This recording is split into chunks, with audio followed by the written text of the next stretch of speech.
સમાચારમાં આગળ વાત કરીએ સુરતની તો સુરતમાં ભાજપના કાર્યકરો દ્વારા કોંગ્રેસના નેતા રાહુલ ગાંધીનો વિરોધ કરવામાં આવ્યો છે। જ્યાં ભાજપના કાર્યકરોના આરોપ મુજબ રાહુલ ગાંધી દેશ અને સંવિધાન વિરોધી નિવેદનો આપી દેશની જનતાને ભ્રમિત કરવાનો પ્રયાસ કરે છે। વિરોધ પ્રદર્શન દરમિયાન ભાજપના કાર્યકરો હાથમાં પ્લે કાર્ડ અને બેનરો લઈ રાહુલ ગાંધી હાય હાયના નારા લગાવ્યા હતા। ત્યારે પોલીસ બંદોબસ્ત વચ્ચે આ પ્રદર્શન શાંતિપૂર્ણ રીતે પૂર્ણ કરવામાં આવ્યું હતું। બીજી તરફ કોંગ્રેસના સ્થાનિક નેતાઓએ ભાજપના આ વિરોધને રાજકીય કાવતરું ગણાવી રાહુલ ગાંધીના સમર્થનમાં નિવેદન આપ્યું છે। આજે અમે અહીં બધા ભેગા થઈને અમારું તો પ્રદર્શન કેવું હોય, અમે શાંત પ્રકૃતિવાળા છીએ, અમે હિંસા પ્રકૃતિમાં માનતા જ નથી, એટલે તમે તો શાંતિથી ત્યાં જઈશું અને અમારું આવેદન પત્ર આપીશું।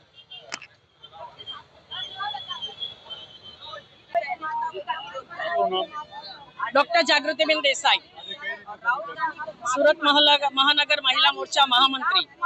આજે આદરણીય યશસ્વી વડાપ્રધાન નરેન્દ્રભાઈ મોદીના માતા સ્વર્ગીય માતા હીરાબા વિશે કોંગ્રેસના અધ્યક્ષ રાહુલ ગાંધીજી દ્વારા ખૂબ અભદ્ર શબ્દોમાં ટિપ્પણી કરવામાં આવી છે।